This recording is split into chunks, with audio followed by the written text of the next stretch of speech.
네, 안녕하세요. 저는 서울대학교 의과대학의 명예교수로 있는 정현채입니다. 오늘은 50분에 걸쳐서 이제 죽음이란 무엇인가에 대해서 생각해보는 시간을 갖도록 하겠습니다. 우리가 태어나서 나중에 이제 수명이 돼서 죽음을 맞이할 때까지 보면 굉장히 많은 죽음의 원인과 접하면서 살게 됩니다. 우리나라 질병통계청자를 보면은 사망원이 1위가 암으로 돼 있고요. 2위부터 4위까지가 뭐 심장 질환, 뇌 혈관 질환 등으로 돼 있고 자살이 한 5위 정도를 점하고 있습니다.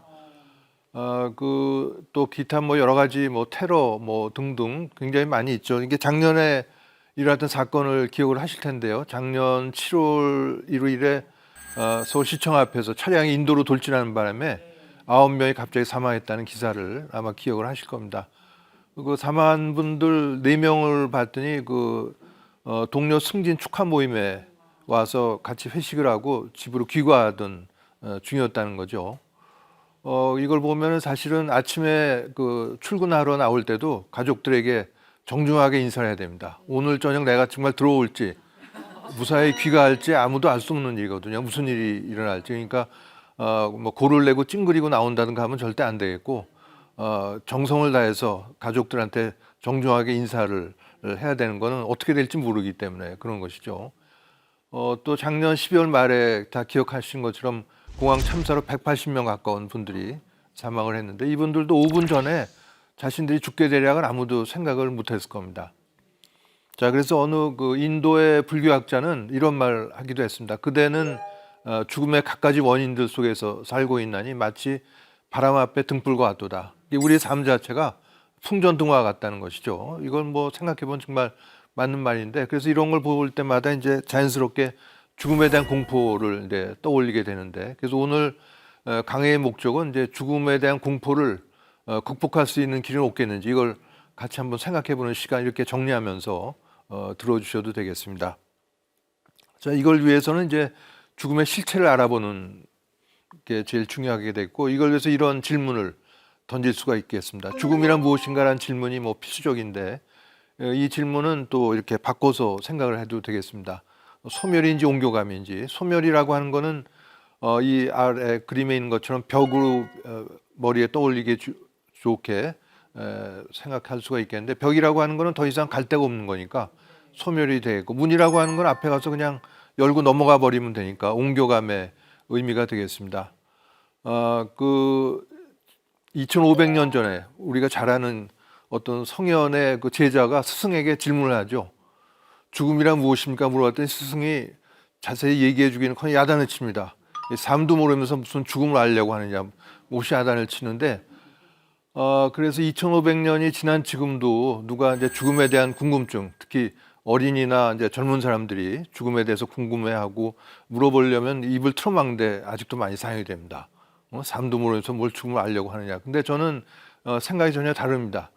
제대로 된 삶을 알아야 죽음을 알아야지 제대로 된 삶을 살 수 있다, 이렇게 얘기를 드릴 수 있는 거는 이 앞에서 보시는 것 같은 동전 때문이죠.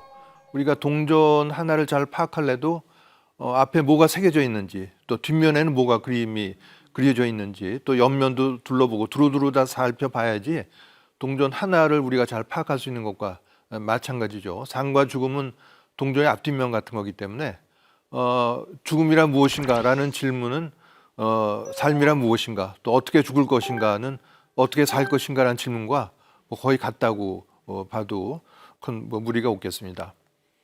자, 이건 제가 일간심했던 기사입니다. 당시 대기업의 명예회장이, 이분은 언론 재벌이었었는데 이분이 85세 나이로 이제 죽음이 다가오니까 평소에 들지 않았던 궁금증이 들었다고 합니다. 바로 이거였죠.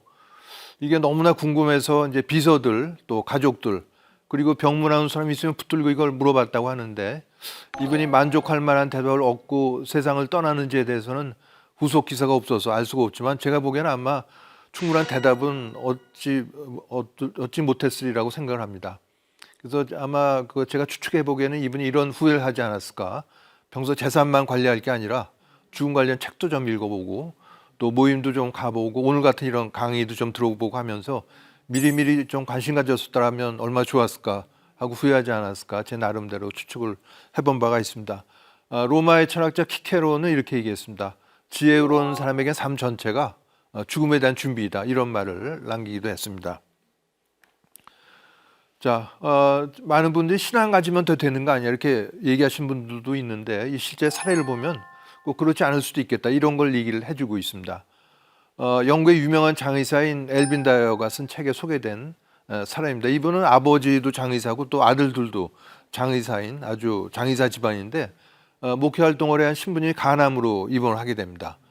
친분이 있는 장의사가 병문안 갔더니 신부님이 죽음이 두렵다는 얘기를 했다는 거죠. 그래서 이제 장의사가 깜짝 놀라면서 아니 신부님은 하느님 믿으신 분인데 믿음이 어디로 갔습니까? 했더니 신부님이 미지 세계로 가는 것만큼 두려운 것은 없다 이렇게 대답을 했다고 합니다. 그래서 성직자라면 일반인보다 몇 배 강한 신앙심으로 죽음에 대한 두려움을 어렵지 않게 극복을 하리라 이렇게 생각을 했는데 실상이 그렇지 않은 걸 보고 충격을 받았다 이렇게 얘기를 하고 있습니다. 자, 이건 영국에서 일어났던 사건이긴 하지만 이게 어떤 특정한 지역이나 또 특정한 종교에 국한된 문제가 아니라고 하는 건 또 다른 여러 사례를 통해서도 우리가 충분히 알아볼 수가 있겠습니다. 자, 죽음은 다 이렇게 듣는 것도 싫어하고 본 거 입 밖에 내기도 싫어하기 때문에 대화 중에 누가 죽음이란 단어를 꺼내면은 그 재수없는 얘기한다고 얘기 꺼낸 사람을 면박주고 이런 건 아마 직접 경험을 하신 분들도 있고 목격을 하신 분들도 있을 겁니다. 그러나 죽음이라고 하는 게 아까 그 사건을 보여드렸듯이 오늘 갑자기 들이닥치기 때문에 사실 이제 건강할 때 이제 그 유언장을 쓰고 또 사전 연명 의료 의향서 이런 거 작성을 해야 되는데 건강할 때 이런 꺼내면 아주 싫어하죠. 재수없다고. 그만큼 평소 죽음에 대해서 무관심하고 부정, 디나이얼하고 외면, 혐오의 감정이 짙기 때문에 이런 반응을 보이는데 그러다가 본인이 암, 더 나아가서 말기암 진단을 받게 되면은 이런 얘기를 못 꺼내게 되는 거죠. 저도 암 환자인데요. 암 환자 보고 유언장이 꺼내면은 나보고 지금 죽으란 얘기냐 이런 격한 반응이 돌아오니까 정말로 필요한 얘기를 꺼내지 못하게 됩니다. 그래서 어느 종교학자는 우리나라 사람 대부분이 죽음에 대해서 완전히 방치가 돼 있다가 죽음이 닥치면 벌렁 나자빠진다 이런 말을 하는데 대단히 적절한 표현이라고 생각이 됩니다. 자, 죽음을 바라보는 사회적 시각의 변화를 이제 한 장의 슬라이드로 제가 요약을 했는데요. 그 왼쪽에서 보시게 되면은 이제 장례식 전야라는 작품에서 보면은 미국의 사진 작가 유진 스미스가 찍은 스페인에서 한 마을 노인이 임종을 맞고 있는 장면을 보여주고 있습니다. 이거 뭐 연출한 게 아니고 있는 그대로를 찍었는데 그 70여 년 전이면 스페인만 그런 게 아니라 우리나라를 비롯해서 전 세계가 다 비슷한 상황이었을 것입니다. 대부분 집에서 죽음을 맞이했고 또 죽음이 일상사에 포함되어 있었고 경우에 따라서는 태어난 자리에서 또 죽기도 했으니까요. 또 손자 손녀가 할아버지 할머니 돌아가신 걸 다 봤기 때문에 가족 구성원이 마지막 삶을 보살피는 분위기였다 이렇게 얘기를 드릴 수가 있겠습니다. 그러다가 20세기 들어오면서부터는 이제 과학이 발달하고 또 생명 연자 의료 기술이 발전하게 됨에 따라서 이런 모습으로 오른쪽의 모습으로 바뀌게 된 것이죠. 말기암 환자가 의식이 나빠지고 호흡이 불안정해지면 가족들이 끝까지 최선을 다해달라 이런 부탁을 하기 때문에 그런 요청에 힘입어서 이제 환자는 그 중환자실에 옮겨지게 되고 기도사건 돼 있고 인공호흡기 연결돼 있고 말 한마디 할 수가 없는 거죠. 가족과는 격리돼 있다가 새벽 2시쯤 혼자 세상을 떠나는 게 아직도 많은 현대인들의 임종의 모습이라고 할 수가 있겠습니다. 인류에게 집단 무의식의 개념을 알려준 스위스의 정신과 의사였던 칼 구스타프 융은 그 수제자였던 폰 프란스 여사 입을 통해서 이렇게 얘기합니다. 죽음은 사라지는 게 아니고 알 수 없는 세계로 가는 것이다. 이런 말을 남겼는데 이분이 이런 결론을 내린 거는 죽어가는 삶의 꿈을 집중적으로 분석을 해서 이런 결론에 도달한 것이죠. 또 스승의 융도 생전에 썼던 편지에서 보면 죽음의 저편에서 일어난 일은 말할 수 없이 위대하기 때문에 우리의 상상이나 감정이 제대로 파악하기조차 어렵다. 이런 말을 남기기도 했습니다. 자, 이런 얘기를 의료 현장에서 했던 거는 엘자베스 큐블로로스 박사입니다. 이분은 스위스에서 태어나서 주로 미국에서 활동했던 정신과 의사인데 많은 환자들의 임종을 지켜봤는데 특이하게도 어른보다는 어린애들의 임종을 주로 지켜봤습니다. 예를 들어 백혈병으로 죽어가는 5살 어린이 환자를 보러 갈 때면 이렇게 고추벌레 형태로 된 헝겊 인형을 갖고 다녔고 인형을 뒤집으면 이렇게 아름다운 날개로 가 달린 나비로 변하는 이런 인형을 죽어가는 애들한테 보여주면서 이런 얘기를 한 거죠. 인간의 육신은 영원 불멸의 잘 둘러싼 껍질이기 때문에 죽음은 존재하지 않고 다만 다른 차원으로의 이동일 뿐이다. 이렇게 얘기를 하면서 죽어가는 애들을 위로를 했습니다. 죽음을 앞둔 어린이들이 굉장히 무섭고 두려웠을 텐데 이런 얘기를 듣고 굉장히 많은 위로와 위안을 받고 세상을 떠나게 된 거죠.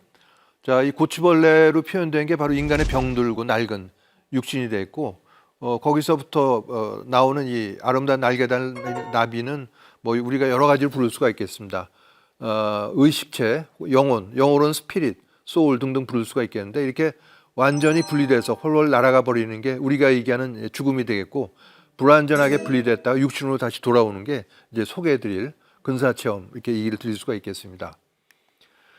자, 이러한 그 정신의학자들, 정신과 의사들의 견해에 의하면 이 그림에서 보는 것 같이 죽음은 꽉 막힌 벽이 아니라 열린 문으로서 다음 차원으로 이동이다 이렇게 볼 수 있는 죽음관이 있겠습니다. 자, 수천 년 동안 죽음 또 그 후를 궁금한 인류에게 뭐 다는 아니어도 그래도 죽음 그 후에 대한 문제를 이렇게 그 담장에 난 구멍을 통해서 안을 조금이라도 좀 들여다볼 수 있게 해준 게 또 방문을 치면 방문의 열쇠 구멍을 통해서 안을 좀 들여다볼 수 있게 해준 게 이제 소개해드릴 죽음과 관련해서 일어나는 중요한 영적인 현상이 되겠습니다. 여기에는 뭐 근사 체험이 있고 이제 삶의 종말 체험 이런 것들이 있는데 우선 근사 체험을 보면은 이건 이렇게 정의가 됩니다. 심장이 멎었을 경우에 요즘은 다 심폐소생술 같은 걸 받게 되는데 이걸로 다시 살아나서 의식이 없었을 동안 겪은 체험 이렇게 정의를 합니다. 물론 다시 살아났다고 다 하는 건 아니죠. 일부가 하게 됩니다. 대강 10 내지 25% 정도인데 25%면은 죽었다 다시 살아나는 사람 4명이 1명꼴이니까 따져보면 굉장히 많은 숫자입니다. 전 세계적으로 뭐 수천 건 이상의 많은 그 데이터가 이제 축적이 돼 있고요. 또 체외 이탈, 그러니까 몸 밖을 빠져나와서 심장에 멎은 자기 육체를 내려다보는 이런 체외 이탈, 또 빛과의 만남 이런 것도 중요한 요소 중에 하나가 되겠는데 서구에서는 대강 1960년대부터 여기에 대한 본격적인 학술 연구가 진행이 되어 왔습니다. 그러니까 벌써 뭐 60년 이상의 연구 역사가 갖고 있는 거죠. 우리나라 같으면 그 믿거나 말거나라든가 세상에 이런 일 이 정도에만 나오고 깔깔깔 웃고 그러는데 뭐 서구에서는 60년 이상 그런 연구가 돼 있고 여기에 대한 학술 대회가 벌써 30년 이상 40년 가까이 열리고 있습니다. 자, 여기 계신 분들에게 뇌가 의식이냐 이런 질문을 던지면 아마 다 예라고 대답을 하실 겁니다. 그 자연스러운 거죠. 그게 다 우리가 배워왔기 때문에. 저도 아마 20년 전이면 똑같이 대답을 했을 겁니다. 왜냐하면 심장이 멎으면 이어서 뇌로 피가 돌지 않으니까 10 내지 20초 후부터 뇌파가 기록이 되지 않습니다. 현대 과학이나 의학의 입장은 의식은 뇌가 만들어낸다 이런 입장을 갖고 있기 때문에 뇌파가 없을 때 뭐 기억 이런 건 있을 수가 없다는 게 소위 얘기하는 과학 근본주의, 환원주의 입장이 되겠습니다. 그러나 이런 근사체험을 보면 심장이 멎고 이어서 뇌 활동이 없어질 때 주인공이 뭔가를 보고 듣고 하는 체험 또 거기에 대한 기억을 얘기하기 때문에 이거 아니오라고 얘기할 수가 있는 것이죠. 거기에 대한 이제 여러 가지 증거들을 이제 계속 말씀을 드리겠습니다. 이거는 그 영국 BBC 방송에서 제작한 근사체험에 관한 다큐멘터리입니다. 그 동영상을 보여드리면 좋겠지만 뭐 여러 가지 저작권 문제 때문에 보여드리진 못하는데 이분이 아주 심각한 그 시각 장애인이죠. 시각 장애도 이제 정도에 따라서 뭐 물체 희미한 윤곽은 볼 수 있다라든가 또 명암은 구별할 수 있다 이런 정도도 있는데 이분은 전혀 보지 못하는 아주 맹인 수준의 심각한 장애인인데 이분이 20살 무렵에 심각한 부상을 입고 응급실에서 치료를 받다가 심장이 멎으면서 심폐소생술을 받게 됩니다. 이때 그 체외 이탈에서 뭔가 빠져나온 거죠. 의식체라든가 영혼 이런 것들이 나와서 그 생전 처음 자기의 결혼 반지라든가 헤어스타일 이런 보는 체험을 하게 됩니다. 그러면서 이분은 자기의 그 체험을 얘기를 하는데 아름다운 소리와 또 새 빛나는 몸을 가진 사람들 이런 아름다운 광경을 목격을 했는데 근데 육신으로 또 돌아오게 되니까 아주 무겁고 극심한 고통을 느꼈다고 합니다. 이런 근사체험에 대해서는 이제 대부분의 과학자나 의사들은 그냥 꿈이나 환각, 착각 아니냐 이렇게 얘기하는데 이 시각장애인 본인이 얘기하듯이 꿈을 꾸더라도 꿈속에서 시각적 이미지는 전혀 나오지 않는다고 하니까 이분이 그 거의 맹인 수준의 아주 심각한 그 시각장애인이 태어나서 처음으로 근사체험을 통해서 보게 된 자기의 결혼 반지라든가 헤어스타일 이런 거를 꿈으로는 도저히 설명할 수가 없는 것이죠. 자, 이런 체험이 세상에 알려지게 된 거는 무엇보다도 심폐소생술의 발전에 있습니다. 1960년대 심폐소생술은 지금과 같은 형태가 아니고 심장이 멎은 환자 옆에 의사가 있으면 칼로 가슴을 짠 다음에 의사가 환자의 갈비뼈 사이로 손가락을 넣어서 심장을 밖으로 빼내가지고 그 자리에서 이제 쪼물딱거리고 마사지하는 방식을 썼습니다. 그러니까 뭐 온 사방이 피투성이가 되고 서로 살아났다 하더라도 우리 주변에 피부 같은 데도 굉장히 많은 세균이 있기 때문에 세균 감염으로 많이 사망을 했는데 현재와 같은 형태의 소생술로 발전이 되면서 죽었을 사람이 자꾸 살아나게 됩니다. 그러면서 일부가 똑같은 얘기를 하는 거죠. 죽어있던 동안에 터널을 통과하고 밝은 빛을 보고 또 죽은 가족을 만나고 살아있는 가족을 만난 부분 없고 반드시 죽은 가족을 보게 되는데 이런 얘기를 병에다 얘기하면 되게 미친놈 소리를 듣게 됩니다. 또 교회에다 얘기했다가는 이 마귀나 사탄에 홀린 것 같다 이런 얘기를 듣기 때문에 자기의 체험을 어디에도 털어놓을 수가 없었습니다. 그런데 이런 이상해 보이는 얘기를 흘려버리지 않고 귀를 기울여 듣기 시작한 소수의 의사들이 앞에서 소개드렸던 엘리자베스 큐블로로스나 레이먼드 무디와 같은 정신과 의사를 필두로 해서 현재도 여전히 소수이긴 하죠. 그러나 다양한 전공을 가는 의사들이 이런 현상을 연구해서 의학의 한 분야로 발전을 시켜나가고 있습니다. 자, 랜셋이나 유명한 의학 학술지가 있습니다. 여기 이제 피인용 지수라고 하는 거는 그 임팩트 벡터라고 얘기를 하는데 또 이 학술지는 전 세계 107종이 넘는데 상위 3위를 차지할 정도로 굉장히 유명한 학술지죠. 피인용 지수는 뭐냐면 이 학술지에 게재된 논문이 전 세계 학자들에 의해서 얼마나 많이 인용된가를 보여주는 객관적인 지표라고 할 수가 있습니다.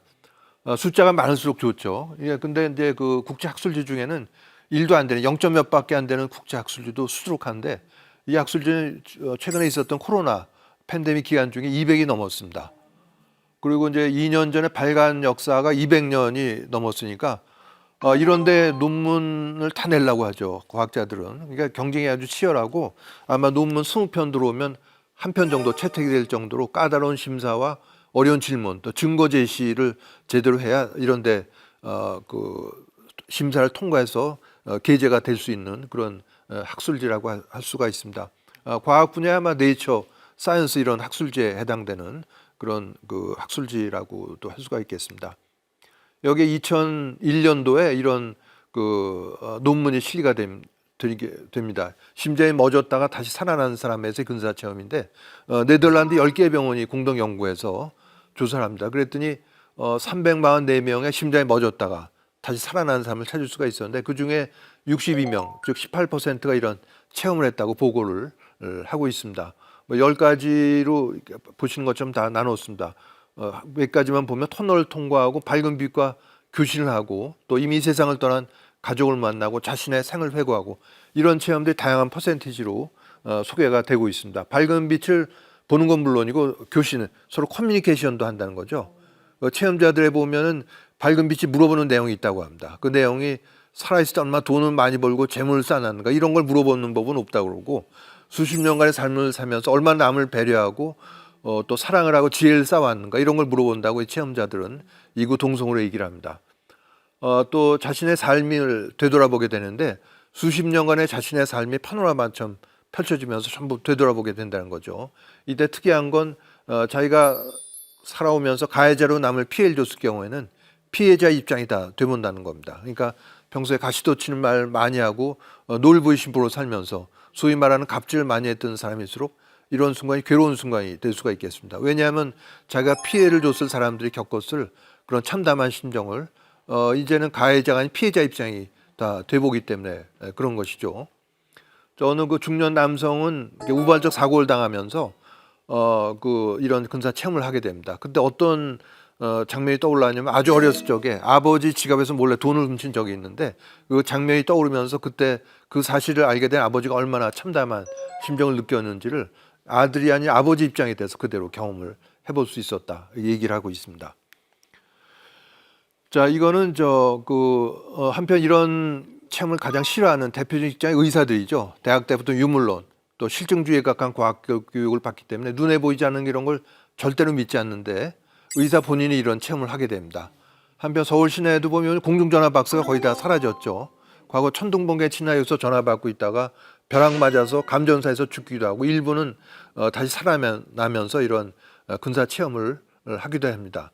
미국의 한 의사인데요. 이런 체험을 한 거죠. 그 공중전화 1994년에 공중전화 박스에서 전화 받고 있다가 벼락을 맞으면서 전화 박스가 본인이 이제 그 거의 감전사를 하게 됩니다. 그때 커다란 성광이 수화기에서 뻗어나오더니 자기 얼굴 내리셨다고 합니다. 당연히 쓰러졌겠죠. 조금 이따 정신 차려봤더니 장모님이 자기를 향해서 달려오더니 자기를 그냥 스쳐서 지나갔다고 그래요. 좀 이상한 일이다라고 생각하면서 뒤를 돌아봤더니 자기가 쓰러져 있었다는 거죠. 그러니까 그 본 거는 그 육체에서 빠져나온 그 사람의 의식의 영혼이 그 자기의 육체를 바라본 건데, 내려다본 건데, 그래서 이런 내가 죽었잖아라고 생각을 했다고 합니다. 그때 한 간호사가 자기 몸에 심폐소생술을 하고 있는 거를 봤고, 그러면서 자기는 그들을 보고 그들이 하는 얘기를 들을 수 있었지만 자기가 아무리 얘기를 하려고 해도 그들은 자기를 보거나 얘기를 듣지 못했다고 얘기를 하고 있습니다. 자, 이 연구는 여기서 끝난 게 아니라 이런 체험이 삶에 어떤 변화를 줬나를 2년 뒤와 8년 뒤까지도 조사를 했는데, 아까 보셨던 10가지의 체험을 점수화해서 점수의 총합계로 비교를 해본 거죠. 근사 체험을 했던 23명, 심장이 멎었다가 살아나긴 했지만 그런 체험이 없었던 15명을 두 그룹으로 나눠서 그 아까 그 10가지 체험을 점수해서 점수의 총합계로 두 집단을 비교를 해봤습니다. 그랬더니 근사 체험자 그룹에서 다른 사람에 대한 공감, 또 타인에 대한 이해, 또 인생의 목적을 이해하고 영적인 문제에 대한 관심이 커지고 죽음에 대한 두려움은 마이너스 표시로 크게 감소한 걸 알 수가 있습니다. 또 사후생에 대한 믿음이 커졌고 일상사에 대한 감사의 마음이 커졌다고 보고를 하고 있습니다. 체험 자체는 몇 분밖에 안 되는 아주 짧은 순간의 체험일 텐데 체험자들의 삶에 8년 뒤까지도 영향을 줄 정도였으니까 삶에 심대한 변화를 줬다 하는 것을 알 수가 있습니다. 우리는 두 눈으로 볼 수가 있고 두 다리로 걷고 뛰어다니고 아침에 한번 화장실 가고 이런 걸 당연한 걸로 여기서 알지만 이런 체험자들은 그런 일상사에 대한 감사의 마음이 커졌다고 보고를 하고 있고 그런 게 거의 8년 뒤까지도 영향을 줄 정도였으니까 삶에 아주 심대한 변화를 줬다는 것을 이걸 통해서 보실 수가 있겠습니다.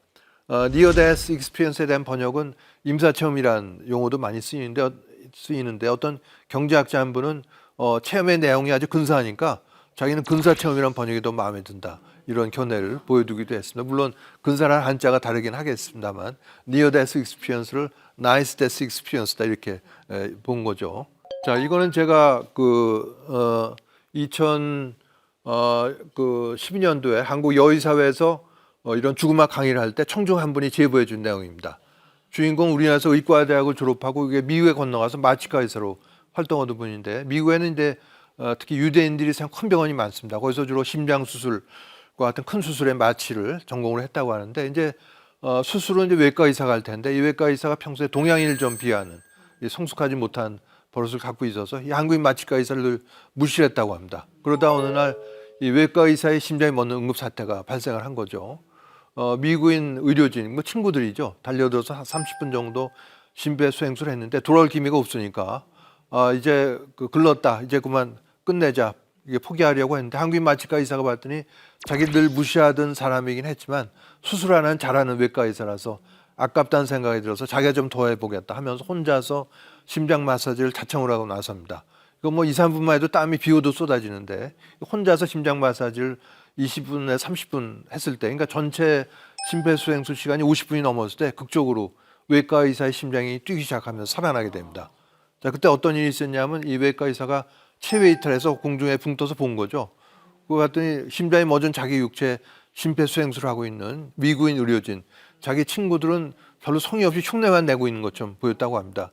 그러지 않았겠지만 그렇게 본 거죠. 근데 자기가 늘 무시했던 한국인 마취과 의사 혼자 땀을 뻘뻘 흘리면서 심장 마사지하는 현장을 누가 얘기해 주지 않아도 본인이 직접 봤기 때문에 다시 살아나서는 날 살린 건 당시다 하면서 대하는 태도가 180도 바뀌었다. 이렇게 실제 일어났던 사건을 제보를 해줬습니다. 이 사례를 소개해드린 건 이게 이런 걸 싫어하는 대표적인 직장의 의사들이라고 말씀을 드렸는데 의사 본인이 체험을 하고 동료들이 옆에서 목격을 했다는데 이 체험의 의미가 있다고 할 수가 있겠습니다. 자, 또 다른 죽음과 관련해서 일어나는 중에 영적인 현상을 알아보기로 하죠. 삶의 종말 체험은 오른쪽 아래 그림에 아주 잘 표시가 되어 있습니다. 말기암이나 또 여러 가지 질환으로 임종이 임박한 환자가 눈을 감기 전에 먼저 세상 떠난 가족이나 친구, 지인들의 마중을 받는 이런 현상을 얘기합니다.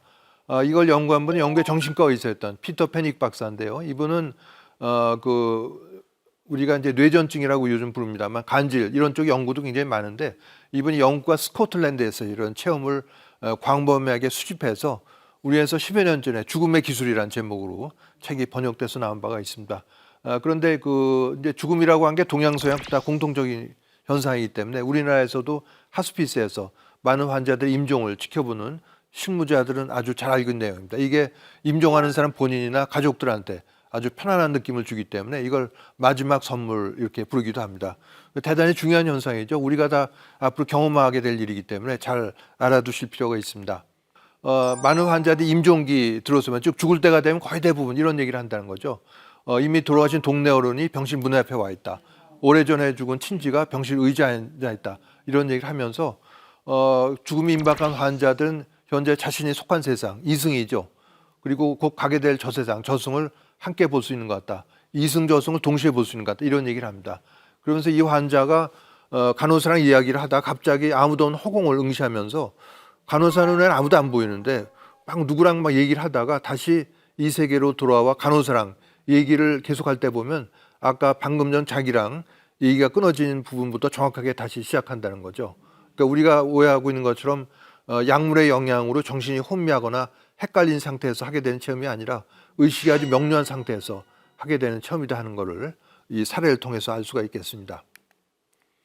자, 이건 제가 수십 년 알고 지낸 어떤 신장내과 교수 한 분이 몇 년 전에 경험한 사례입니다. 이분이 이제 올빼미 스타일로 새벽까지 일을 합니다. 아침에 좀 늦게 일어나고 새벽 2시에 한참 일을 하고 있었죠. 미국에 2달 정도 단기 연수가 있는 사이에. 근데 그 숙소 문 밖에 인기청이 나서 문을 열어봤더니 서울에서 만성 신부전증으로 복막투석을 받고 있고 또 심장이 나빠서 신부전증이 겹쳐서 고생하던 환자가 서 있었다는 겁니다. 얼마나 놀랐겠어요. 또 반갑기도 하고 좀 들어오라고 그랬더니 이 환자분이 선생님이 인사만 하러 온 거고 누가 기다리기 때문에 가봐야 된다. 얘기를 하면서 이젠 더 하나도 아프지 않다 이런 얘기를 했다는 거죠. 그래서 이제 그리고 이제 환자 헤어졌는데 한 달 뒤에 귀국해서 이 환자가 어떻게 된지 궁금해서 의무 기록을 확인해 봤더니 이 환자는 한 달 전에 사망을 했고 사망 시각이 바로 한 달 전 새벽 2시에 만났던 그 시각이었다 이렇게 얘기를 하고 있습니다. 자, 어떻게 좀 섬뜩하신가요? 자, 이런 기록이 역사적 기록도 많이 있는데 베트남 전 때 보면 전사한 군인이 미국 군인이죠. 그 시각에 바로 미국 고향집 가족들 앞에 모습을 나타냈다라든가 이런 기록들도 많이 있고 놀라운 일이죠. 베트남에서 전사했는데 그 시각에 미국 고향집 앞에 가족들 앞에 갑자기 모습을 나타냈으니까. 근데 이런 거는 체험은 우리 주변에도 굉장히 많습니다. 부모님 돌아가셨을 때라든가 할아버지 할머니 또 가까운 친척 사망 시에 똑같거나 유사한 체험들이 하는데 이런 거 함부로 얘기했다가는 머리가 온전치 못한 사람 취급을 받기 때문에 입을 꾹 다물고 있지만 누구 한 사람이 얘기하기 시작하면 이런 체험들이 본물 터지듯 터져나온 걸 알 수가 있습니다. 그래서 그 많은 현대인들 우리들 인간은 그냥 육체가 단주알지만 인간은 이거보다 훨씬 더 큰 차원에 걸쳐져 있는 영적인 존재다 한 걸 알려주는 실제 사례라고 할 수가 있겠습니다. 자, 2015년에 미국 애리조나 투싼에서 이런 선언이 이루어집니다. 이 국제적으로 명마 있는 과학자와 의사들이 모여서 이런 선언을 하는데 선언에 이름을 붙이면 이렇게 됩니다. 의식의 뇌로부터의 독립선언 그리고 불멸선언이라고 할 수가 있는데 이 과학자들은 모임의 목적을 밝히고 있습니다. 우리가 왜 모였는가? 그거는 우리가 죽을 때 무슨 일이 일어나는지 좀 알아보고 이를 임종기 환자가 품위 있는 죽음을 맞도록 또 자비롭고 인도적인 돌봄에 적용하고자 합니다. 이렇게 얘기를 하고 있습니다. 그래서 이제 모였다는 거죠. 그래서 이 선언문은 11개로 되어 있는데 실제 확인해 보시려면 엑스플로러 학술지 2016년 판을 찾아보시면 직접 확인해 보실 수가 있습니다. 이 11개 선언을 의역해서 한 문장을 요약하면 이렇게 됩니다. 우리의 의식은 뇌 같은 특정한 곳이나 특정한 시간에 한정되지 않고 육체의 죽음 뒤에도 계속 존재한다는 거죠. 이 선언문에 보면 특이한 게 뇌에 국한되지 않는 영어는 non-local, 비국지성은 이제 양자역학의 개념으로 알려져 있고 또 영구불멸, immoral 이런 용어가 나옵니다. 또 사랑하는 가족이 죽음 뒤에 떠나게 될 여행 이런 말도 나오는데 뭐 영구불멸하다라든가 여행 이런 말은 이제 과학, 의학의 연구 분야에서는 거의 사용되지 않는 용어가 나와서 이제 새롭기도 했는데 다시 한번 강조하면 우리가 죽더라도 의식이 계속 지속된다, 존재한다는 거를 뭐 무당이나 영매, 심령술을 하는 사람이 얘기한 게 아니고 과학자와 일부 의사들이 이런 선언을 했다는 거죠. 이런 사건은 여기에 비유해 볼 수가 있겠습니다. 수백 년 전만 해도 천동설이 절대 진리였습니다. 지구를 중심해서 온갖 행성들이 다 돌고 있는, 태양까지도 돌고 있다는 천동설이 절대 진리였고, 엑시옴이라고 하는 거는 너무나 당연해서 구태 증명할 필요가 없는 절대 진리를 엑시옴이라고 한 거죠. 이 시대에 이걸 부정했다가는 붙잡혀서 화형을 당하기도 했는데, 대표적 인물이 조르다노 브루노입니다. 이분은 이탈리아 카톨릭 수도사로서 이분은 천동설을 부정했고, 또 모든 인간 환생한다 이런 얘기까지 하면서 종교 재판에 넘겨지게 되죠. 감옥에 7년 이상 갇혀 있을 때 의견을 좀 철회하라는 이런 회유를 받았지만 자신의 의견을 굽히지 않고 있다가 1600년 2월 17일 바티칸 광장에서 불에 타서 숨지게 됩니다. 공개 화형에 처한 거죠. 뭐 앞에 이런 선언을 했다고 이런 화형당하지는 않겠지만 이런 사건에 비유해 볼 수 있겠다 얘기를 드릴 수가 있겠습니다.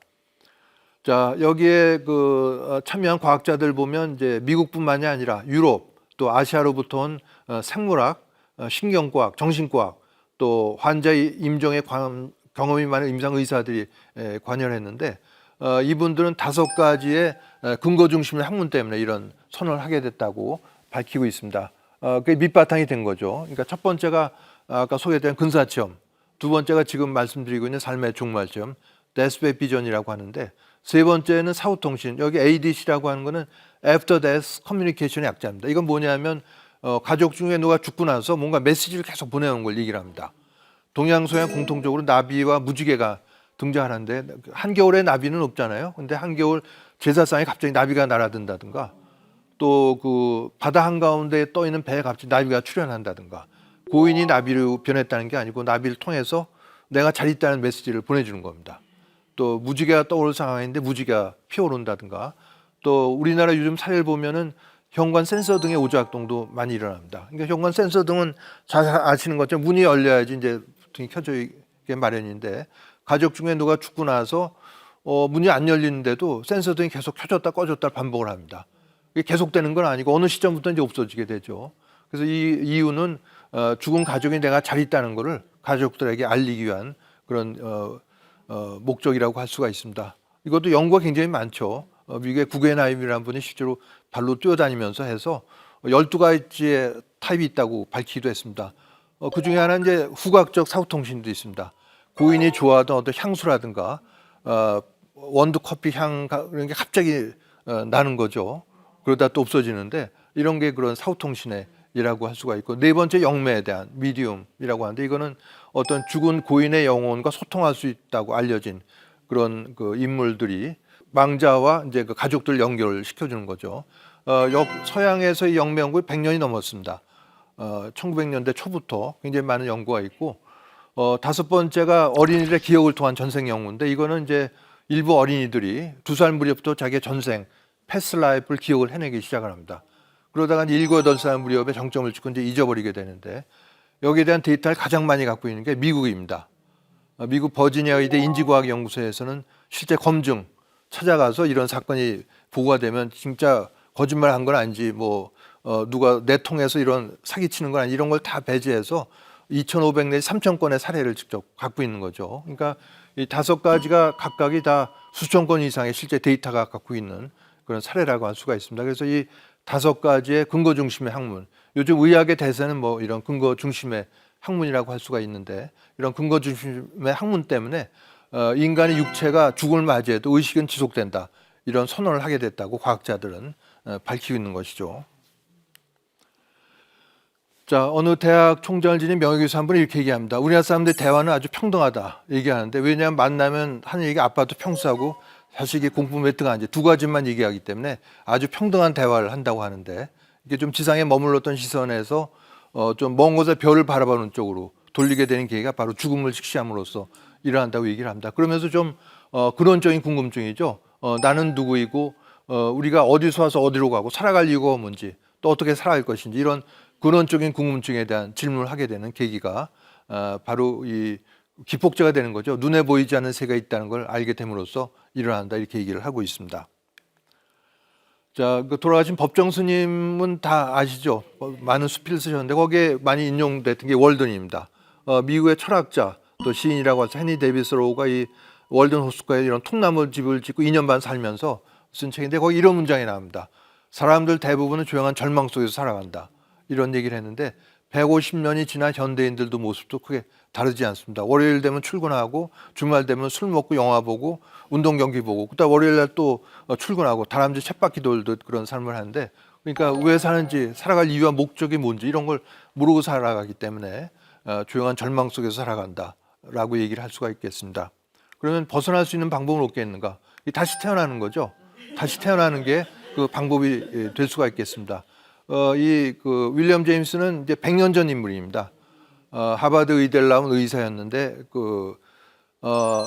졸업하고 얼마 3년간 생리학을 가르치다 그다음에 심리학을 전공하기 시작해서 근대 심리학의 아버지라고도 불리우죠. 유럽의 칼 구스타프 융이나 지그문드 프로이드 같은 정신과 의사들이 미국을 방문할 땐 꼭 이 윌리엄 제임스를 만나고 갔다고 하는데 그래서 윌리엄 제임스가 100년 전에 스코틀랜드 에딘버러 대학에 초청을 받아서 했던 강의원을 모은 게 이 종교적 경험의 다양성입니다. 우리에서 몇 년 전에 이런 큰 출판사에서도 종교적 경험의 다양성이라는 제목으로 책이 번역돼서 나온 바가 있는데 이 책에 보면 이런 문장이 나오죠. 인간이 내적인 공허함을 넘어서기 위해서는 생물학적으로만 태어나서는 안 되고 반드시 정신적 또는 영적으로 2번 태어나야 된다. 그러니까 한 번 더 태어나야지 이런 내적인 공허함을 넘어설 수 있다 얘기를 합니다. 그런 아주 기폭제가 되는 게 바로 이제 눈에 보이지 않는 세계가 있다는 걸 알게 되는 거다. 이렇게 얘기를 드릴 수가 있겠습니다. 자, 말하는 건축가는 이제 건축가 정기용 선생을 다루고 있는데요. 이분은 전라북도 무주에서 온갖 건축물을 설계를 합니다. 주민센터, 낙골당, 도서관, 천문대 등등. 특히 주민센터 설계할 때는 주민들한테 뭐가 아쉽냐 했더니 읍내 목욕하러 다니기가 너무나 힘들다는 얘기를 듣고 주민센터 1층에다가 아주 대형 목욕탕을 설계를 하기도 합니다. 한 개인이 이렇게 한 곳에서 오랫동안 할 경우에는 본인이 많은 경제적 손실을 감수해야 한다고 하는데 그런 걸 무릅쓰고 했기 때문에 건축계의 공익이온 이런 별명을 들은 바도 있는데 이분이 대장암을 5년 이상 앓다가 2011년도에 세상을 떠납니다. 이 인터뷰는 세상 떠나기 몇 달 전에 이루어진 인터뷰로서 말기암 환자가 죽음을 어떻게 바라보고 있는지를 우리에게 담담하게 얘기를 하고 있습니다. 거기서 이런 얘기를 하죠. 죽는 준비를 좀 단단히 해야 된다. 산다는 게 무엇인지, 왜 사는지, 또 세상이 무엇인지, 나는 누구인지, 또 어떻게 살았는지, 가족은 무엇인지 하는 이런 근원적인 문제들을 다시 곱씹어보고 생각해보고 그러면서 좀 성숙한 다음에 죽는 게 좋겠다. 한마디로 위험이 있어야겠다. 또 밝은 눈빛으로 초롱초롱한 눈빛으로 죽음과 마주하는 그런 인간이 되고 싶다. 이렇게 얘기를 하고 있습니다. 이분은 2011년 초에 봄내음이 맞고 싶다면서 서울 아차산으로 소풍을 갑니다. 거동을 못하니까 침대에 누운 채로 같이 간 자리에서 물론 이제 사무소 직원들 가족들하고 같이 갔겠죠. 그랬더니 일행중 한 명이 윤복 한 말씀 해보라고 그랬더니 남긴 마지막 말은 여러분 고맙습니다 했습니다. 하늘도 고맙고 나무도 고맙고 공기도 고맙고 바람도 고맙고 모두 고맙습니다가 이분이 남긴 마지막 말이었습니다. 반면에 비슷한 시기에 세상을 떠난 남미 어느 독재자는 이런 얘기를 남겼는데요. 제발 날 좀 더 살게 해줘. 난 죽고 싶지 않아. 그 임종을 지켜본 경험에 의해서 외신으로 전 세계에 알려졌는데 아주 두 사람의 그 삶을 마무리하는 게 아주 대조가 되는 걸 볼 수가 있겠습니다. 자, 우리가 죽음관을 가져야 되는 이유는 살면서 당연히 돈도 필요하고 명예도 추구하겠지만 너무 이것만 하지 않게 오른쪽에 있는 사랑하고 나누고 이해를 하는 또 배려하고 이런 걸 균형을 갖게 해주는 단초가 된다 얘기할 수가 있겠습니다. 자, 원불교 경전에 보면 제가 여기 교인은 아닙니다만 좋은 내용이라서 제가 인용을 하는데 나이 40이 넘으면은 평소 죽어가는 보따리를 챙기기 시작해야 죽어갈 때 바쁜 걸음을 치지 아니하리라 이렇게 얘기하면서 평소에 죽음 준비를 하는 게 얼마나 중요한지를 강조를 하고 있습니다. 여기서 나이 40이라고 그랬지만 빠르면 빠를수록 좋겠죠. 나이 30, 20해서 나이가 많은 순서대로 죽는 게 아니기 때문에. 자, 2012년도에 유명한 미국 시사주간 타임즈 커버 스토리가 어떻게 죽을 것인가 였습니다. How to Die였는데 이건 이 작가의 두 부모님이 말기 질환으로 임종임박했을 때 이런 중환자실 치료 같은 이런 연명 치료에 집착하지 않음으로써 품위 있는 죽음을 맞이할 수 있었다는 게 이 커버 스토리 내용이었는데, 이런 것도 결국 평소에 죽음 준비를 해야지만 가능한 일이 되겠습니다. 갑자기 뭐 해서 되는 게 아니죠. 자, 2000년도 이게 미국 내과학회지에 좋은 죽음을 찾아서라는 그런 논문이 게재된 바가 있습니다. 시간도 없는데 의학 논문 소개해드린 거, 이게 의사 몇 사람이 쓴 게 아니고 말기암 환자와 의료 그 가족들, 의료진 3자가 모여서 회의를 해가지고 좋은 죽음이 이거 아니겠는가 이렇게 결론을 내린 거죠. 네 가지는 보시면 금방 이해가 됩니다. 통증을 충분히 가라앉히기 위해서 참지 말고 마약성 진통제도 아낌없이 잘 써야겠다. 그다음에 이제 명확한 의사결정, 죽음의 준비는 환자 혼자 하는 게 아니라 3자가 다 같이 해야 되는 것일 거고, 또 훌륭한 마무리를 위해서 작별 인사를 잘하는 거, 이렇게 얘기를 하고 있습니다. 또 다섯 번째가 다른 사람에 대한 기여를 통해서 온전한 인간으로서의 존재감을 느끼는 거, 이렇게 얘기를 하고 있습니다. 자, 이걸 보여주는 그 영화를 한 편 소개해 드릴 텐데요. 잊기로란 말은 살다 살아 있습니다. 내용은 이 죽는 내용입니다. 주인공은 이제 시청 직원으로 정년까지 무사안이라는 삶을 살았던 분이 이제 그 주인공이 되겠습니다. 속이 아파 위장약 먹으며 지내다가 도저히 참을 수가 없어서 병원에 가봤더니 이제 위암이 다 퍼져서 이제 수술을 할 수가 없고 이제 반년밖에 못 산다, 이런 시한부 통보를 받게 되죠. 그래서 이 통보를 받고 나서는 평소에 안 마시던 술도 마셔보고 도박도 해보지만 마음의 공허함을 채울 길이 없습니다.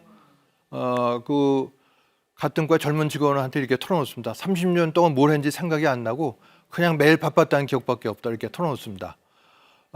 그 현대인 많은 직장인들에게 물어봐도 이거랑 똑같은 질문을 대답을 하는 직장인들이 아마 상당히 많을 거라고 저는 생각을 해봅니다. 그러면서 고뇌를 하게 되죠. 이 죽기 전에 어떤 일이든 하고 죽어야 하는데 뭔지 모르겠어 하다가 그 다음 장면에서는 오른쪽에 그 마치 꺼져가던 장작돔에 불이 지피오르듯이 아이디어가 떠오르면서 다시 돌아오게 됩니다. 사무실로. 아직 늦지 않았어, 할 수 있을지도 몰라 하면서 사무실로 돌아와서 그 방치해놨던 주민민원 서류를 재검토해서 하나를 찾아내게 되죠. 이게 바로 자기 담당 구역 내에 이런 버려진 공터가 있고 한쪽에 웅덩이가 깊게 패여 있어서 비가 많이 오면 물웅덩이가 깊게 생겨서 위험하기도 하고 또 파리목이 들끓으니까 이거를 공원으로 만들어 달라는 게 주민들의 수건 사업인데 전혀 뭐 진행이 안 됩니다. 왜냐하면 7개가 되는 과가 관여하고 있기 때문에 이쪽 가면 저쪽 가라고 그러고, 또 소방서까지 관여돼 있으니까 맨날 그 뺑뺑이를 돌리는 거죠. 아무 몇 년 동안 아무런 진척이 없었습니다. 자, 이거를 주인공이 직접 나서서 이 사람들 과장인데 그 해당 부서의 담당 과장이 결제 도장을 찍어주기 전까지는 자리에서 일어나지 않는 이런 끈끈이 작전을 써서 하나씩 승인을 받아내게 됩니다. 그러다 이제 조직 폭력배 협박도 받는데, 왜냐하면 마을의 사학과 거기다 식당 관련 계획을 세우게 되고 정면 충돌하니까 조폭을 시켜서 협박을 하는 거죠. 죽고 싶나, 살기 싫어, 뭐 이런 협박을 받는데 주인공이 이런 생각을 하지 않았을까? 난 내일 모레 죽을 사람인데 날 죽이겠다는 협박이 되나, 이게 생각하지 않았을까? 대사에는 안 나옵니다만 제가 이제 추측을 해보기도 했습니다. 자, 그러면서 이제 그 하도 푸대접 받고 다니니까 같은 과에 있는 다른 직원이 한마디 한 내용입니다. 이게 사람들한테 푸대접 받고 다니냐, 화도 안 나느냐 그랬더니 나는 누구를 미워할 시간이 없다, 얘기를 합니다. 자, 그러면서 퇴근길에 이제 저녁 노을을 바라보면서 이제 문득 서서 이렇게 얘기를 하죠. 저녁 노을이 이렇게 아름다운 걸 모르고 30년을 살아왔네. 그렇지만 이제는 시간이 없구나, 이렇게 얘기를 하면서 발걸음을 옮깁니다. 앞에서 보여드렸던 나는 누굴 미워할 수가 없다고, 시간이 없어요 지금, 그렇게 얘기를 하는데 저도 이제 가끔 화 나는 일도 있을 때 이 장면이 꼭 떠오르면서 지금 이게 화낼 시간이 없구나. 저는 또 암 환자이기도 하기 때문에 언제 갈지도 모르는데 이거 하면 그런 화가 금방 풀리고 그런 걸 알 수가 있습니다. 자, 그 많은 시정 끝에 마을 주민의 수건이 이제 어린이 공원이 이제 완성이 되고 이제 개장 전날이죠. 그 눈 내린 밤 공원에서 그네를 타면서 숨을 거둔다는 게 영화의 마지막 줄거리가 되겠습니다. 제가 현장 대면 강의 때는 이제 아까 보여드렸던 1년 전에 개봉한 영구구청을 배경으로 다시 만들어진 영화의 그 마지막 장면을 소개를 해드리는데, 그 장면에서는 그 이 지역을 순찰하던 경관이 주인공의 마지막을 목격을 하고 그걸 다른 등장인물한테 얘기해주는 그런 내용으로 되어 있습니다. 이 주인공이 이제 삶에 얼마 안 남은 시점에서 그네를 타면서 어렸을 때 어머니가 불러주셨던 자장가를 읊조리면서 그네를 타는데 그 주인공의 얼굴에 깃든 표정은 뭐 보통 말기암 환자가 보이는 죽음에 대한 불안 공포는 이런 건 찾아볼 수가 없습니다. 그 죽기 전에 뭔가를 해냈다는 그런 흡족함, 만족스러운 표정이 아주 감동적입니다. 한번 그 시간이 되신 분들 영화를 꼭 한번 보시기 바랍니다. 자, 이 영화에 대해서는 그 일본의 앙일퐁스테켄 신부죠. 독일인 신부이자 일본 대학 교수로 일본에서 1970년대부터 바람직한 죽음 문화 정착을 위해 노력했던 알퐁스테켄 신부인데 이분은 미국에 유학을 해서 철학으로 박사학위를 받습니다. 근데 미국 유학 시절에 이 영화가 너무나 좋아서 상영관을 수십 번을 찾아가서 봤다고 합니다. 그러면서 주인공이 죽음에 임박해서 기쁨과 만족감을 느낄 수 있었던 건 타인에 대한 사랑을 통해서 그런 것이고 또 죽음에 직면함으로써 비로소 보다 바르게 살 수 있었다 이렇게 얘기를 하고 있습니다. 자, 미국의 그 사상가 에머슨은 이렇게 얘기를 했습니다. 진정한 성공이 뭔가 그 돼지를 키우든 밭을 가든 뭘 하든 간에 자기가 태어나기 전보다 세상을 조금이라도 살기 좋은 곳으로 만들어 놓고 떠나는 게 진정한 성공이다 이렇게 얘기를 하기도 했습니다. 주인공의 적용해 보면은 말기암 진단 받기 전까지는 그 주인공의 입으로도 얘기합니다. 거의 미이라 같은 무의미한 삶을 살았다 이렇게 얘기를 하고 있는데 그 정말 얼마 안 남은 시점에서 시한부 선고 받고 나서 진정한 성공적인 삶을 영위했다고 할 수가 있는 것이죠. 또 말기암 환자 일부는 보통 사람이 갖지 못하는 특별한 안경을 끼게 되는데 이걸 통해서 사물의 참된 모습과 보다 깊은 가치를 보게 된다고 얘기를 합니다. 전영로를 수십 년 동안 얼마나 오랫동안 봐왔겠어요. 그러나 진정 아름다움을 느끼게 된 건 자신의 삶이 얼마 남은 시점에서 그런 아름다움을 뼈저리게 느끼게 됐다. 이렇게 얘기할 수가 있겠습니다. 자, 이 아이라 바이오는 미국의 완화 의료 전문의로서 그 암뿐만이 아니라 여러 질환으로 세상을 떠나는 환자들의 임종을 지켜보면서 아름다운 죽음의 조건으로 네 가지를 정리해서 우리에게 제시를 해주고 있습니다. 사랑한다는 말과 고맙다는 말, 용서를 하고 또 용서를 구하고 작별 인사를 잘하는 게 아름다운 죽음의 조건이다 이렇게 얘기를 하고 우리에게 이제 제시를 해주고 있죠. 자, 이건 제가 2010년도에 가난 말기로 임종임박한 남편을 간병하고 있는 어떤 여자분하고 그 남동생에 의해서 강의를 한 적이 있습니다. 총중이 2명인 강의였었는데요. 이분은 여보 제발 죽지 말고 저를 떠나지 마세요 하고 남편을 붙들고 있었습니다. 뭐 누구나 다 그렇게 되겠죠. 근데 오늘 같은 이런 강의를 듣고 나서 생각이 바뀌어서 여보 내 걱정 말고 아프지 않은 것으로 어서 가세요 이렇게 얘기했다고 합니다. 그랬더니 그 고통으로 일그러졌던 남편 얼굴이 편해지면서 특히 간암은 암 중에서도 육체적 고통이 아주 극심하기로 유명한 암인데 고통으로 일그러졌던 남편 얼굴이 편안해지면서 바로 떠나가더라. 장례식 끝나고 한 달 지나서 만났을 때 당시의 상황을 공유를 해줬습니다. 또 임장임박한 남편 아주 좋은 음악 소리가 들린다고 그랬고 또 먼저 세상 떠난 지인이 병실 문 앞에 와 있다면서 굉장히 불안해한 눈치였는데 이런 걸 몰랐다면 정신 차리라고 하고 이 사람 왜 이러냐고 이제 면박을 줬을 텐데 이런 걸 알기 때문에 마중을 하러 온 거니까 편안하게 받아들여라 이렇게 격려하면서 편안한 죽음을 맞이할 수 있었다 얘기를 하고 있습니다. 이건 뭐 잘 알아두실 필요가 있습니다. 우리 주변에서 또 우리가 겪을 일이기도 하고 이런 걸 모르면은 당황하죠. 또 아주 무섭기도 하고 또 죽은 사람이 보인다 이러면 굉장히 무서워하는데 그게 아니고 마중을 하러 온 거라는 거를 잘 알고 또 세상을 떠나는 가족을 이렇게 격려를 해줄 필요가 있다고 봅니다. 자, 프랑스의 샤르댕 신부는 본인이 고생물학 또 지질학을 전공한 과학자였었는데 샤르댕 신부가 남긴 말은 우리는 영적인 체험을 하는 인간이 아니라 우리 모두가 다 고귀한 영적인 존재인데 지금 인간이 된 체험을 하고 있다.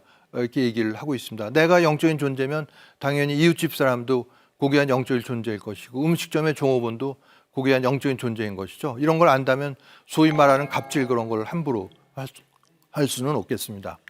자, 오늘 죽음과 관련해서 일어난 중요한 영적인 현상인 근사체험 또 삶의 종말체험 이런 걸 말씀드렸는데 이걸 보면 죽음이 꽉 막힌 벽이 아니라 열린 문, 즉 소멸이 아니라 옮겨갑니다 하는 걸 아마 어느 정도 수긍을 하셨으라고 봅니다. 이건 어느 경우에 도움이 되겠는가?